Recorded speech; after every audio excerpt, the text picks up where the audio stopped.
Good evening, everyone. Welcome to California Today. I'm David Zhang. Here is a look at some of today's top stories. The ongoing landslide in Los Angeles is tearing houses apart. As the ground continues to shift, residents are becoming increasingly worried about their homes. Lawmakers exchanged a strong debate over a bill that would make human trafficking a serious felony. After stalling in committee, the bill now moves forward again. The Hollywood Actors Union voted for a strike today after negotiations broke down yesterday. The union claims the proposed contract does not match with the industry's new business model.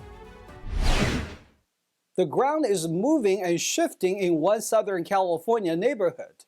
Luxury homes are being torn apart and neighbors are concerned for their dwelling. NTD's Christina Corona has more. Due to a significant landslide over the weekend, residents here in the Ranchos Palos Verdes Rolling Hills estates found themselves compelled to evacuate their homes just in time to prevent the complete collapse of their residence. On Wednesday, 17 homes were evacuated due to ongoing incidents of houses collapsing into a canyon in Rolling Hills estates. In response, city officials declared a local state of emergency on Tuesday night. The report of a landslide initially surfaced Saturday night, resulting in the mandatory evacuation of numerous households along Pear Tree Lane on the Palos Verdes Peninsula. At first, 12 of the homes were red tagged as unsafe. Then 5 additional homes were compelled to evacuate due to a ruptured sewer line. Within a span of 24 hours, the ground shifted over 20 feet, leaving a path of destruction. This resulted in collapsed roofs, shattered walls, slanted chimneys, and suspended decks dangling over an adjacent canyon. One anonymous Rolling Hills estate resident shared with us, "When I first bought my house 6 years ago, they told us we were safe living on this hill. How do I know if my home is safe today? Am I going to have to evacuate next?" The cause of the landslide still remains under investigation. Janice Hahn, chair of the Los Angeles County Board of Supervisors, who represents the area, said, "We won't know until a geologist and a soil expert really does a post-op on this and tells us what happened." She goes on to say, "But because of that fissure, the initial thinking is that it was because of the heavy rains that we had last year, and all that underground water has caused this, but we don't know." The city of Rolling Hills Estates, along with Janice Hahn's office, announced Wednesday they have teamed up to form a $125,000 fund for the residents affected by the recent land movement on Pear Tree Lane. The grounds continue to shift here in the Rolling Hills Estates, creating an unsettling environment for its residents and the unknowing of what's to come. Christina Corona, NTD News, Ranchos Palos Verdes. The California Assembly blocked a bill that would increase punishments for those involved in child trafficking. After public backlash and support from the governor, it was revived and may be brought up again next year. A bill that would increase penalties for child trafficking in the state was revived after Democrats on the Assembly Public Safety Committee declined to advance the bill on Tuesday. Introduced by Republican State Senator Shannon Grove, SB 14 would make child trafficking a serious felony in California. Anyone convicted of at least 3 serious felonies is punished by a sentence of between 25 years and life in prison, also known as the 3 Strikes Law. It only takes effect for a second or third time offender. So if you are arrested and convicted of selling a child, this bill will not apply a strike, and I can be corrected by the district attorney if need be, but it will not apply a strike to their life until they reoffend for another violation of selling a minor child. And then the enhancements apply. Most of the public voiced their support for the bill. Zach Wallace on behalf of the San Diego Deputy District Attorneys Association, San Diegans Against Crime, and individually as a sex crimes and human trafficking prosecutor for 5 years in support of this bill. Rita Ammerman, mother of 2, grandmother of 8, great-grandmother of 1. I'm in strong support of this bill. Delcy Steffi, Quaker, mother, Californian, businesswoman. I'm in very strong support of this bill. Thank you. Ron Lithicum, District Attorney, Sacramento County, and also representing California District Attorneys Association. Strong support. Thank you. Governor Gavin Newsom stepped in on Wednesday to help revive the bill, siding with Grove. Newsom said Wednesday he was surprised the bill had stalled. He said he called Grove to talk about the bill and that he cares deeply about the issue. Last year, he signed a state budget that included $25 million for services for children who had been victims of sex trafficking. Meanwhile, some lawmakers tried to bring up SB 14 during Thursday's floor votes. What kind of signal are we sending to people who elect us if we can't pass a bill to hold child traffickers accountable? SB 14 is a critical step forward in fighting human trafficking in California. This is not a partisan issue. This is an issue we can all work on together.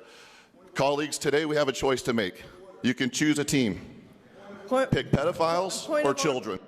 But many of the Public Safety Committee's Democrat members chose not to vote. Seeking to find a solution, Assembly Chair Brian Jones Sawyer, who initially voted no, suggested he and Grove meet and formulate a plan. We're going to have to work really, really, really, I'm going to add 2 more reallys on this, hard to get it to where we can move forward. Members of the audience erupted with shouts of cowards and horrible following the announcement that the bill failed. The bill ultimately was granted reconsideration and will now move on to the Appropriations Committee. But supporters of the legislation say the implications of the Safety Committee's decision are profound.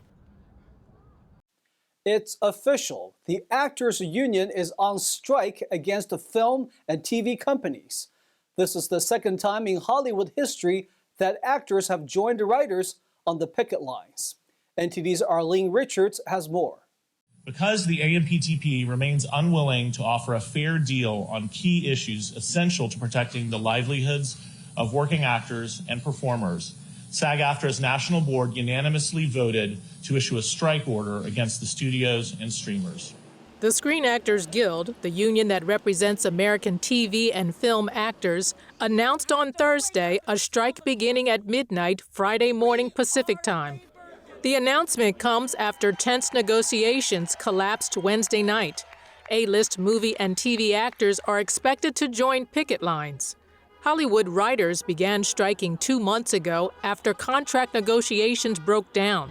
Thursday's move marks the first time in 63 years that Hollywood has 2 unions on strike simultaneously.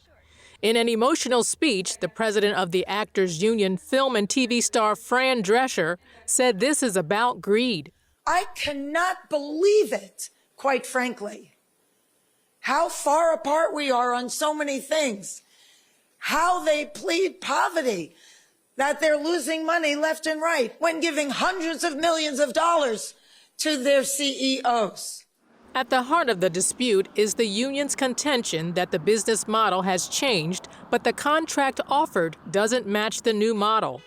The union is concerned that the current streaming model undercuts actors' income opportunities and says AI technology threatens actors' livelihoods. They want more income as well as safeguards from the technology. The union has suggested that actors withhold their labor until a fair contract is reached. Drescher called on actors to stand in solidarity. Actor Matt Damon said on AP Entertainment that actors would strike to protect those on the margins. $26,000 a year is what you have to make to get your health insurance, and there are a lot of people who residual payments are what carry them across that threshold. Some actors join striking writers. Actor Mike Nelson says everybody in the industry is hurting now. Without the actors, you can't film a thing going forward. You can't even promote stuff. Under the strike, actors are unable to film any productions, attend movie premieres, or take part in any press or social media campaigns, which will essentially stop all scripted film and TV production. Arlene Richards, NTD News. We'll now take a short break, everyone, but here's what we have for you when we come right back.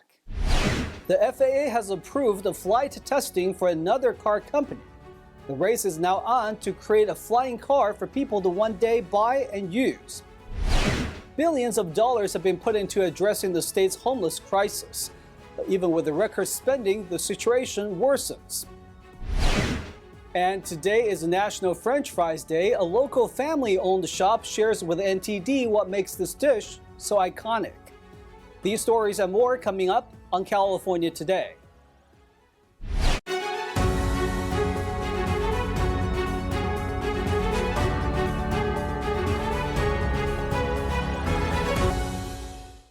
Welcome back to California Today, everybody. I'm your host, David Zhang. According to the FAA, different varieties of flying vehicles for use as air taxis or personal use could start being a more common reality in the coming years. One being flying cars. California company Aska says they have hit a milestone with their flying car, being approved by the FAA to do flight testing. NTD's Jason Blair has that story.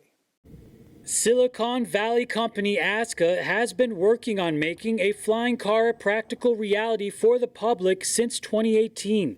Recently, they have received a few approvals by the FAA, one of the only flying cars to achieve this. Our flying car is the world's first flying car to start the type certification process with the FAA. The FAA defines a type certification as approval of the design of the aircraft and all component parts. Aska is projecting to complete the full certification process and have their car available to the public by 2026. So the vehicle designed for four-seater, it's having 250-mile range flying. The size of an SUV. So it can be parked in regular parking spaces. It can drive on the regular road. It can charge using the charging stations around us.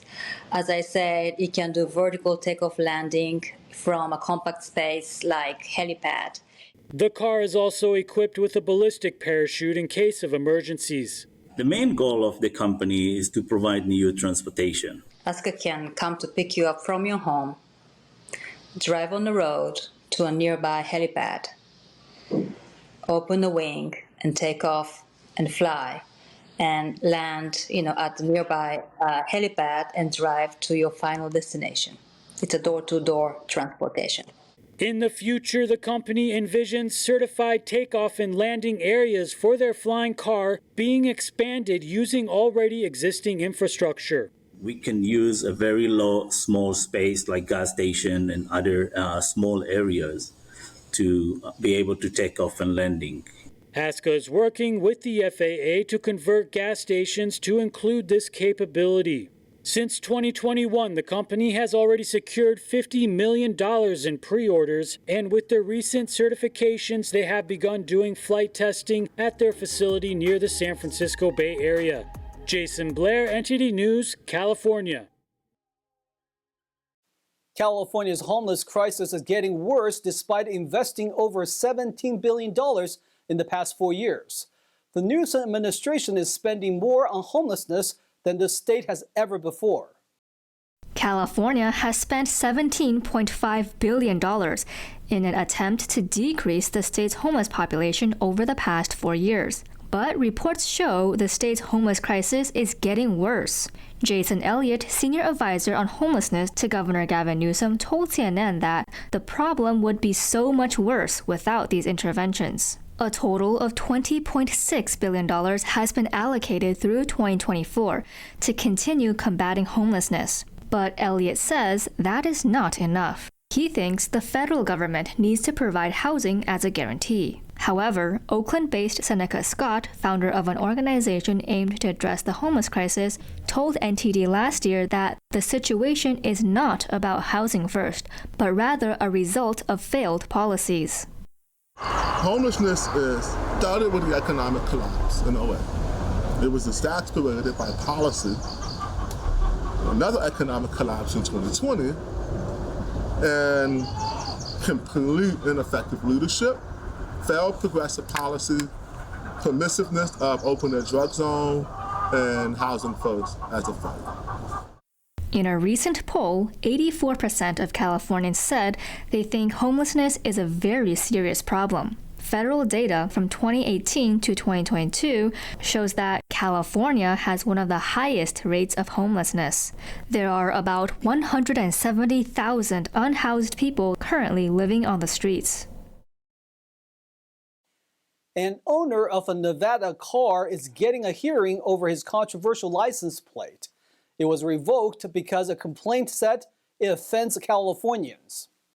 A Nevada license plate is getting another chance after it was revoked for driving away Californians. The plate reads GOBK2CA, short for Go Back to California. A local news outlet reported that it was recalled by the State Department of Motor Vehicles in May after receiving a complaint. The owner of the vehicle is now appealing the recall. For 2 decades, he had no issues with the DMV until last month. He has a hearing scheduled for July 12th. Under Nevada statute, defamatory references to a person or group, subtle allusions to profanity, and references to drugs are prohibited. Another news outlet reported that the DMV reviewed more than 700 license plates from July 2022 to early March.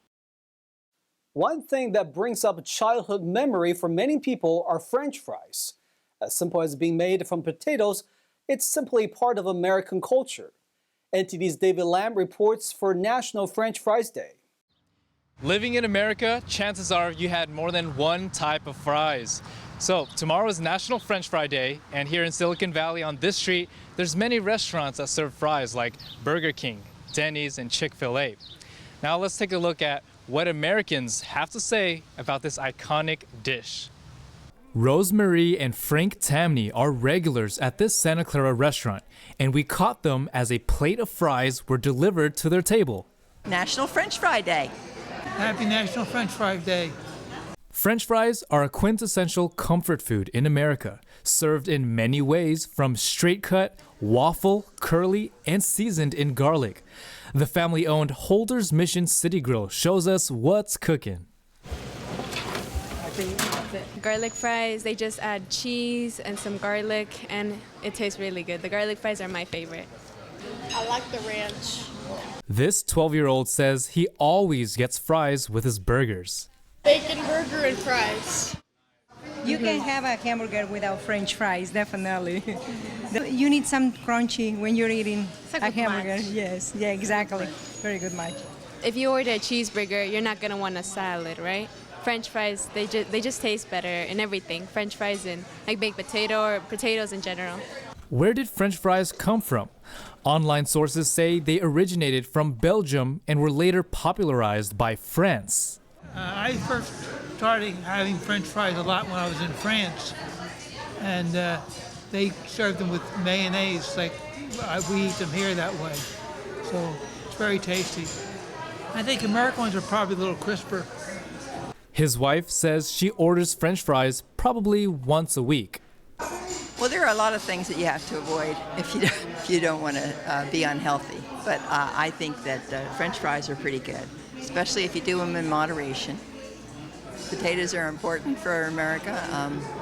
That's a Midwest thing, and it's nourishing, and it tastes good, and it's something nice to look forward to. And I like it with ketchup or mayonnaise. In Santa Clara, California, David Lamb, NTD News. Now let's check in with NTD's Carlos Reyes for your sports roundup.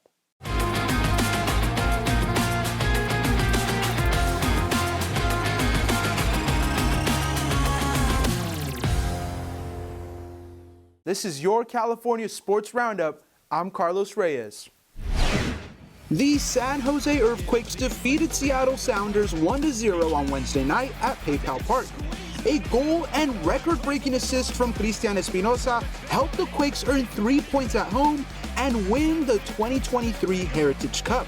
The Quakes opened up the scoring in the 19th minute on a penalty kick from forward Cristian Espinosa. Jeremiah Bobise was brought down in the box by the Seattle defense before Espinosa fired a clinical shot into the bottom left corner to take the lead. Forward Jack Scahan almost doubled the lead in the second half, but his one-time volley in the box was ruled offside. San Jose eventually found their second goal in the 65th minute from defender Miguel Trauco, who struck a beautiful volley from outside the box past Seattle goalkeeper Stephon Cleveland. Espinosa tallied the assist on Trauco's goal and is now officially the all-time assist leader for the Quakes, passing club legend Shea Salinas with 51. The Earthquakes will now take a break from MLS League play and prepare for the inaugural Leagues Cup tournament.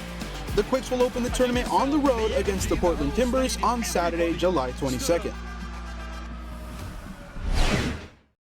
Lisa Reitzman was a former college soccer player whose life was derailed by drug addiction before she eventually made her way back to the sport through a tournament for players from around the globe who have experienced homelessness. Reitzman qualified for the Homeless World Cup in Brazil. It was a competition that would forever change her life. When she returned to Sacramento, friends at the sober living facility where Reitzman resided told her they wanted to feel the way you look right now. Reitzman is now a coach for the U.S. women's team in the Homeless World Cup. The tournament made its U.S. debut officially on July 8th in the capital of California, a state with the largest homeless population in the country. The tournament runs through Saturday just ahead of next week's Women's World Cup. Reitzman grew up in a Sacramento suburb and was a striker for California State University, Sacramento, also known as Sac State. She struggled with drug addiction and ended up in a sober living facility, which made her eligible to qualify for the Homeless World Cup. At the tournament in 2010, she remembered how much she loved playing, and it built her confidence knowing she could share her knowledge with players who were less experienced. Pedro Vega, a member of the U.S. men's team, shared how much this tournament means to people who have shared the same experience.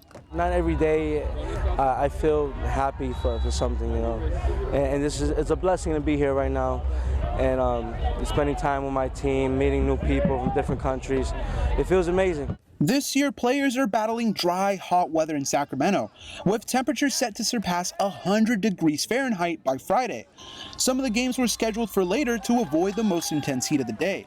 Reed Fox, head coach of the U.S. men's team, described the importance of the tournament. Yeah, well, this is something that gives them community, and being in a shelter or being a refugee can be very isolating. A lot of them, English is their second language. It's hard to find a community and connect with people. And street soccer is an international language. The games are much shorter than traditional soccer matches, lasting only 7 minutes each half, so anyone can participate. Each country can bring a men's and women's team. Women can compete on the men's team if the country is not bringing a women's team. That is it for today's Sports Roundup. Thank you for watching. I'm Carlos Reyes. Thanks, Carlos. All right, everyone, that's all we've got for you tonight. We would like you to join us again on California Today every weekday at 8 p.m. Make sure to check out our broadcasts at ntd.com/California-today. You will find all of our top latest clips there, ready to share with friends and family. Send us a message on Facebook, Twitter, Instagram, Gunjin World, or through our email, california.today@ntd.com. If you'd like to share news tips or let us know how we're doing, we'd love to hear from you. I'm David Zhang. Have a wonderful evening.